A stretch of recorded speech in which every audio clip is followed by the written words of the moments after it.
Lockdown, online learning, फायदे, नुकसान. लॉकडाऊनमध्ये देखील शैक्षणिक संस्थांद्वारे विद्यार्थ्यांचा अभ्यास चालू आहे. विद्यार्थी घरी शिकत आहेत. शाळा, कॉलेजेस, कोचिंग संस्था ऑनलाईन अभ्यास घेत आहेत. यांचे बरेच परिणाम आपल्याला दिसून येतात.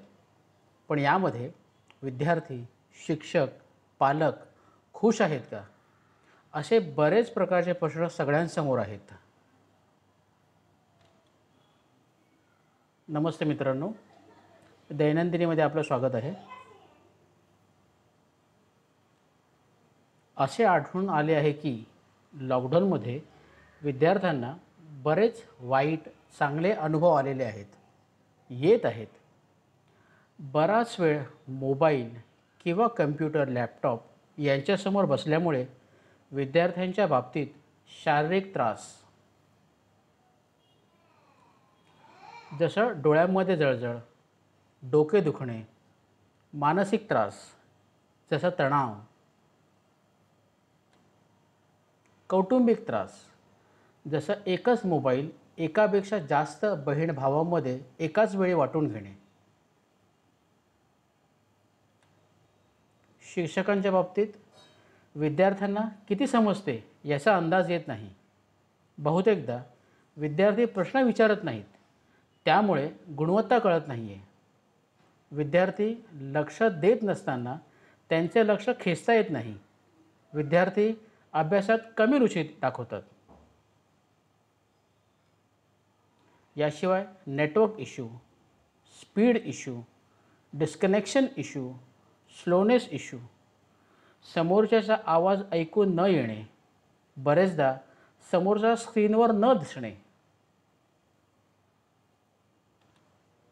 विद्यार्थ्यांना व शिक्षकांना बंद खोलीत शिकणे आणि शिकवणे याची सवय झाल्यामुळे शिक्षणाचा फिलिंग येत नाही.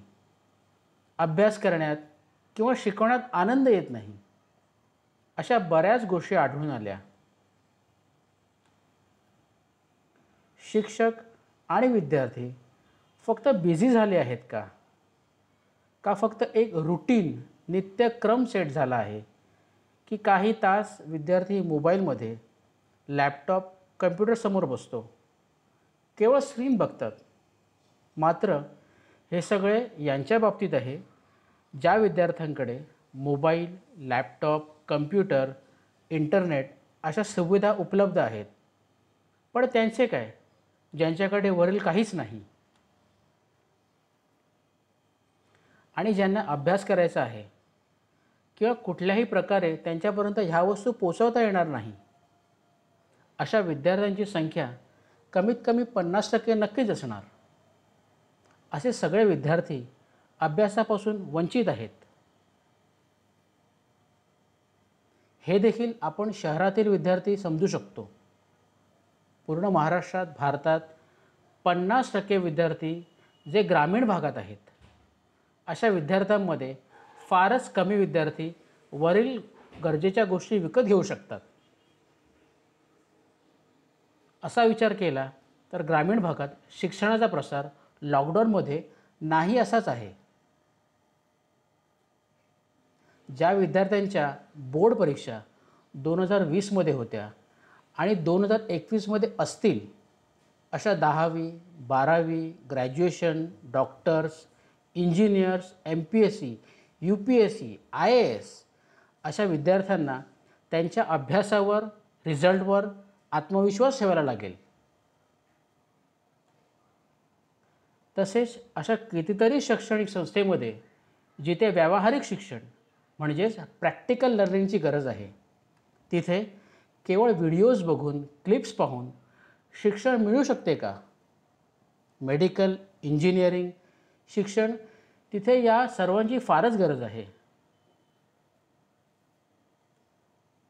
त्या व्यतिरिक्त जे विद्यार्थी शारीरिक असमर्थ आहेत, जसे अंध, मूक, बधिर, अशा विद्यार्थ्यांचा आपण विचार केला आहे का? अशा विद्यार्थ्यांसाठी जिथे विशेष प्रशिक्षित म्हणजे स्पेशली हायली ट्रेंड शिक्षक असतात, तिथे अप्रशिक्षित म्हणजेच अनट्रेंड पालक कसे तग धरतील? जे विद्यार्थी खेळ याला आपले करिअर म्हणून निवडले आहे, अशा विद्यार्थ्यांचं काय? त्याशिवाय अशी तान्ही मुले ज्यांनी अजून शाळेमध्ये प्रवेश घेतलाच नाही आहे, म्हणजेच अगदी 4 वर्षाखालीची, हा वयाचा असा टप्पा आहे जिथे लहान मुलं मानसिकरित्या शारीरिकरित्या घडवतात, म्हणजेच मेंटल आणि फिजिकली ग्रो होतात, त्यांचे काय? जिथे आपण क्लासरूम शिक्षण ऑनलाईन करूया असे म्हणतो, त्या सगळ्याचे उत्तर मार्ग आपल्याला ह्या लॉकडाऊनमध्ये मिळालेला आहे. हे सगळे असताना अशी बरीच फसवणुकीची ॲप्लिकेशन्स जी ऑनलाईन अभ्यासाच्या नावाखाली चुकीच्या गोष्टी करत आहेत, अशांच्या हातात विद्यार्थ्यांची किंवा शाळेची गुपित माहिती, डेटा जाण्याची शक्यता आहे.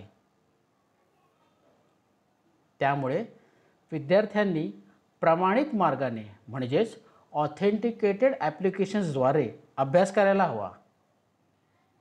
विद्यार्थ्यांनी, पालकांनी याचा विचार करणे गरजेचे आहे.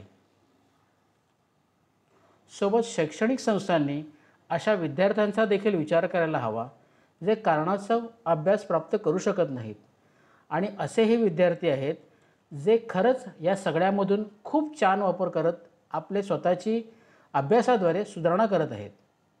आपले सरकार जमेल तशी मदत करेल, मात्र आपल्याला देखील याच्यासाठी सतर्क राहायला हवे आणि ऑनलाईन एज्युकेशनमध्ये आपल्याला नवनवीन प्रयोग करायला लागतील, जेणेकरून सगळ्यांना अशा संकटाच्या समयी निदान अभ्यासाबाबत तरी निश्चिंत राहता येईल. अजूनही बरेच उपाय आपल्याला शोधावे लागतील, जेणेकरून सगळ्यांच्या मदतीने सगळ्यांचा विकास होईल. धन्यवाद मित्रांनो. व्हिडिओ आवडला असेल तर लाईक, सबस्क्राईब, शेअर नक्की करा. धन्यवाद.